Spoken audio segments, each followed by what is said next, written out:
Everybody, what is up? Cass here, and today we have a fun video. We're going to be talking about crested geckos and why arguably they're probably the best first pet reptile that you can get. So unfortunately, I could not get my Cresty Sticky out of her enclosure. She is hiding and I don't want to deconstruct her enclosure. But I've got plenty of clips of her in this video, as well as some pictures of some of my old Cresties. So without further ado, let's go ahead and get on with the video.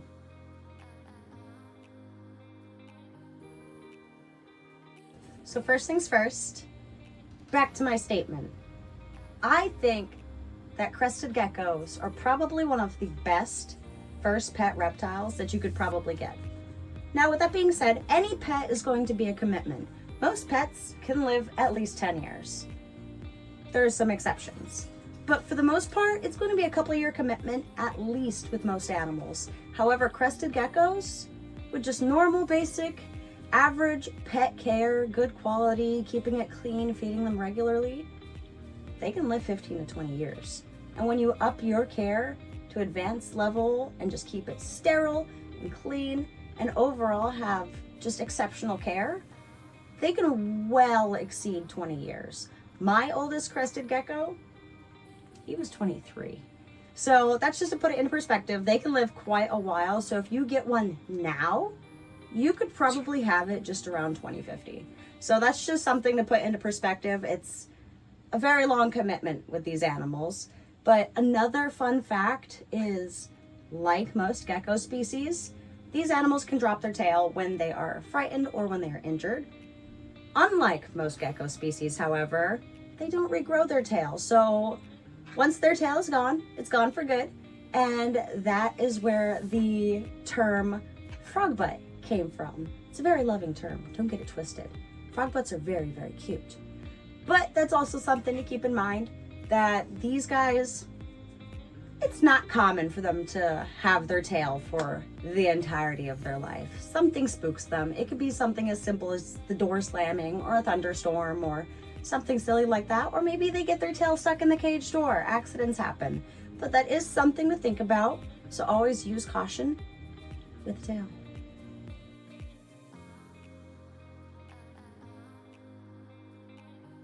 So just to support my statement a little bit further as to why these are really probably one of the best pet reptiles that you could possibly get, they thrive at household temperatures.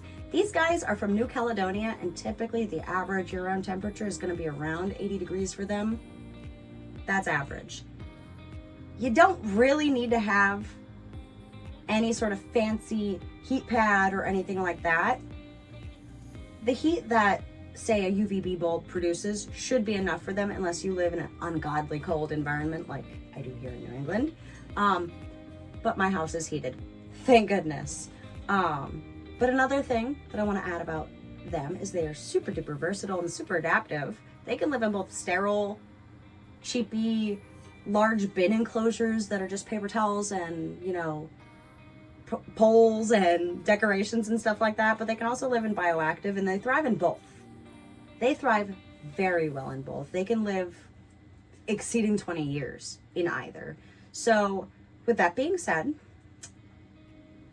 that's just kind of a few things that I want to say right there. But in addition to that, they don't take up all that much space. The very bare minimum that is commonly regarded at as the smallest size that these animals can live in is going to be like an 18 by 18 by 24. However, I recommend giving them just a little bit more of that vertical space. They are arboreal, so they do prefer to climb rather than burrow or stay on the ground. And they do require a lot of climbing and hiding decorations just so they feel safe and secure. Keep in mind, these guys live in the rainforest. They don't interact with a whole heck of a lot besides leaves and trees. So it's just easier and it's better for them and for us to keep them a little bit more, I guess, hidden in their enclosures, because that'll make them feel a little bit more comfortable when you do decide to interact with them or when you put your hand in the enclosure, because they feel like they can tuck away and hide. So jumping back to what I had said about both sterile and bioactive enclosures, repeating my statement from before, these guys are super duper versatile and adaptive. So they can be on just about any bedding as long as it holds humidity without getting soupy or moldy. So that's going to be things like Eco Earth or Coco Core. That's going to be like Rectibark. Anything that can really, really hold the humidity. I prefer a mix. I'm not going to lie to you. I like something a little bit more chunky, but I also do have live plants in my enclosures that do require a more moist and yet not soppy soil. So there is that, and that's something to think about. Paper towels, of course, you can mist them down to keep them humid, but you will need to change them more frequently, of course, as poops occur. And that kind of jumps into the next category of spot cleaning. Spot cleaning should be done daily. Absolutely should be done daily. My spot cleaning includes picking up any poop or urates, as well as cleaning the glass just to prevent any sort of bacteria buildup or any sort of staining on the glass. But then again, my isopod colonies are just barely starting to build up in that enclosure. So I really need to stay on top of that at the moment, and that's something to think about. But then jumping back into the paper towels, every time they poop, you're gonna have to clean it because that's just gonna contaminate the rest of the paper towels. So that is also something else to think about when it comes to these guys and their enclosures. You really need to decide which way you wanna go before you get the animal, because there's nothing worse than trying to scramble to get an enclosure together while you have an animal sitting in a box. Just saying. So the final talking point when it comes to husbandry is that these guys are solitary animals. You shouldn't cohabitate them. They really do better alone. That way, there's not going to be any bullying. You don't risk any injuries, tail dropping, illnesses, or even one gecko just getting bullied to the point that they can no longer eat or access the water. Situations happen like that. I've seen it more often than I care to admit, trying to help other people with their animals, and it's just not a good foot to start on when you're getting into reptiles. So it's always better to just have one animal, and each additional animal you add, they need their own separate enclosure. And plus, that gives you the opportunity to make so many different cool, beautiful, incredible enclosures. Why would you just waste one enclosure stressing out two animals, man? That's crazy. It's crazy sauce.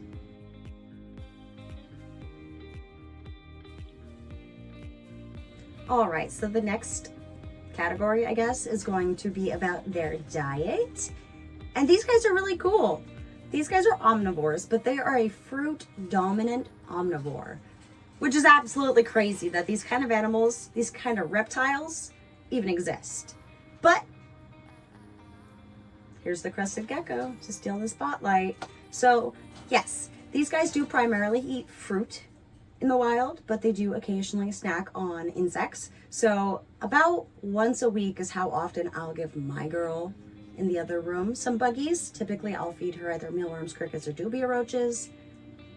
That's the easiest staples to get, truthfully, for most people around the country. But as for the day-to-day, of course, they should always have access to fresh water, even though they primarily lick up the water droplets from the walls and the plants. But still, it's always good to have access to fresh water. But their food, which is actually, believe it or not, a dry powder mix, should be cleaned daily. Just because bacteria build up, molds build up, especially when it comes to fruit matter, you're gonna wanna change that daily and keep it nice and fresh for your amazing gecko, just to keep them nice and healthy. But going back to the bugs, you do still need to supplement with vitamins and calcium, even if they do get a complete diet from the powders. It's just better to get in that habit and to have them be maybe a little bit over calcified than under. And you can actually check the calcium pockets in their mouth, in case you guys didn't know. Fun fact. Don't get bit. It's not fun. But yes, so I personally do supplement. I have my supplements put away in my animal cart, but I do that every single time I feed bugs. It's just easier, but I do alternate depending on what day it is and who I'm feeding that day, because I do have a lot of animals that do snack on similar insects. So there is that, and that is something to think about. These guys do have kind of a diverse diet, and quality powder diets can kind of be difficult to get locally. My local big box stores only have the Zuma stuff, which is okay. I prefer Repashy. She prefers Repashy. I've always fed Repashy, and that's just what I prefer. So I order mine online, and that's probably what you're gonna have to do. So that's something to keep in mind, and order ahead of time before you get your animal. Again, a lot of this is preparing beforehand. So just get those gears turning, get something to think about, and start putting a list together, because it's better to be over prepared than under prepared. I can't talk today. My voice is dying. Can you tell? I worked this morning. But yeah, so that's just something to think about when it comes to diet. That was a very, very quick and easy segment. And now on to the next and final segment.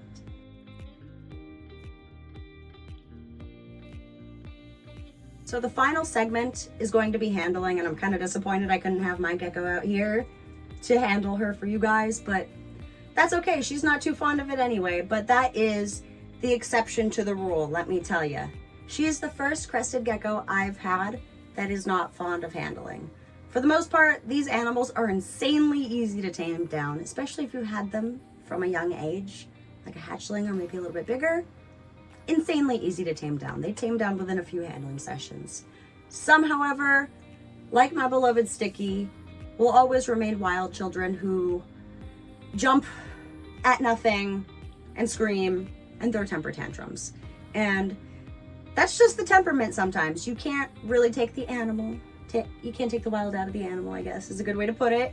But with that being said, anything with a mouth can bite. So if your gecko does happen to bite you, just know you're probably fine.